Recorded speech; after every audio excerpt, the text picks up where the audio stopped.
Here is a detailed chapter-by-chapter summary of how to change your mind, what the new science of psychedelics teaches us about consciousness, dying, addiction, depression, and transcendence by Michael Pollan.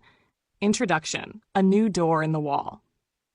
Michael Pollan opens with an exploration of Aldous Huxley's experience with mescaline and how that early literary and philosophical interest in psychedelics faded following the cultural backlash of the 1960s.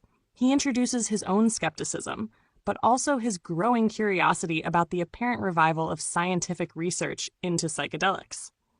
The introduction sets the tone for a book that will blend personal narrative, scientific investigation, historical context, and philosophical reflection to examine how psychedelics might change not only minds, but also scientific paradigms.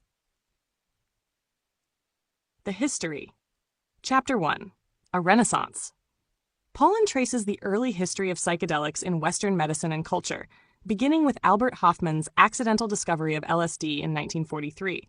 He describes the initial excitement among psychiatrists who believed LSD could be a powerful tool for exploring the unconscious and treating mental illness. The chapter recounts how psychedelics were widely researched in the 1950s and early 1960s before becoming politicized during the countercultural revolution. The backlash led to a decades-long ban on research, effectively freezing a promising scientific field.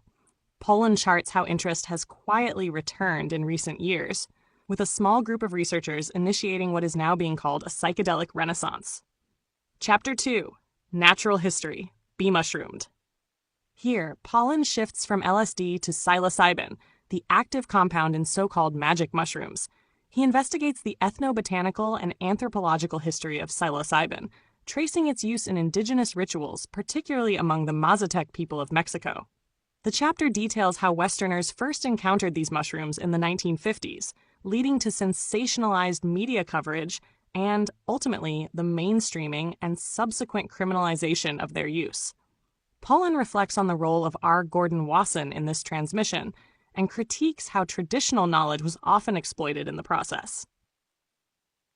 The chapter also begins to foreshadow the modern scientific interest in psilocybin's therapeutic potential. Part 2. The Science. Chapter 3. The Trip Treatment. This chapter focuses on contemporary clinical trials using psychedelics, particularly psilocybin, to treat end-of-life anxiety in terminal cancer patients. Pollan visits NYU and Johns Hopkins, where volunteers describe profound mystical experiences that alleviate their fear of death and induce a sense of unity and peace. He speaks with researchers like Roland Griffiths and Stephen Ross, who explain how such experiences, often framed in religious or spiritual language, can be induced in controlled conditions. The chapter suggests that psychedelics might one day become part of mainstream palliative care, not because they dull sensation, but because they allow patients to reframe their existence and mortality in radical ways. Chapter 4. Travelogue: Journeying Underground. In this personal narrative, Pollan begins experimenting with psychedelics himself. With a mixture of apprehension and excitement, he seeks guidance from underground therapists and guides who administer psilocybin, LSD, and 5-MeO-DMT in informal but structured settings.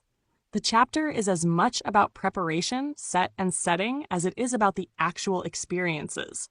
Pollan describes sensations of ego dissolution, timelessness, and unity with nature.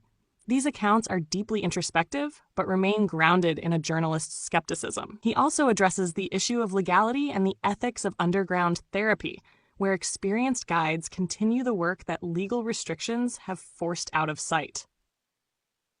Part 3.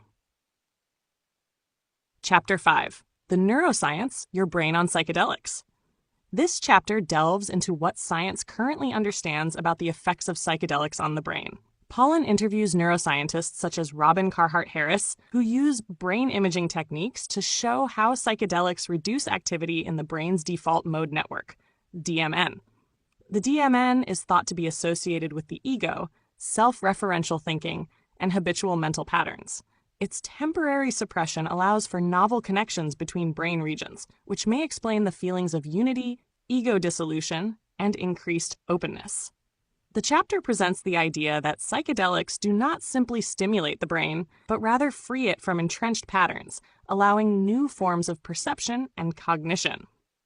Chapter 6. The Psychology: How to Change Your Mind. Here, Pollan focuses on the psychological implications of his experiences and the research. Psychedelics appear to increase mental flexibility, emotional openness, and a sense of interconnectedness. This can help individuals break out of rigid patterns of thought, such as those found in depression, addiction, and anxiety. Pollan explores the ways in which these substances appear to interrupt the rumination loops characteristic of many mental health conditions.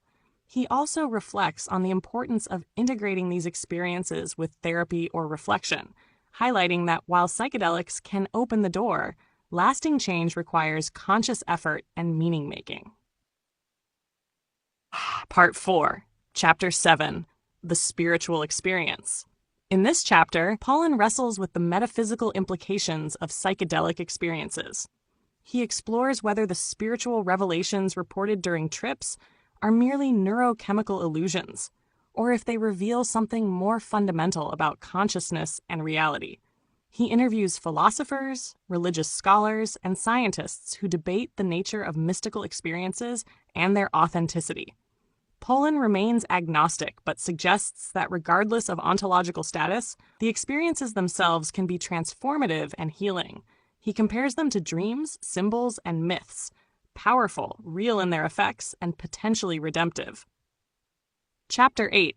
The Trip Treatment Revisited.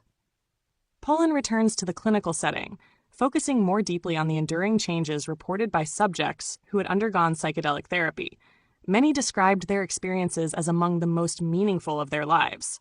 He explores how these transformations often involve a profound shift in perspective, away from self-centeredness and toward a broader, more interconnected view of existence.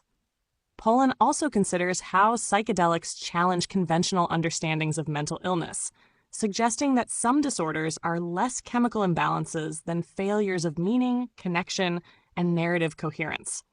Psychedelics, then, might be tools for repairing not only chemistry, but also story. Conclusion: a new kind of medicine.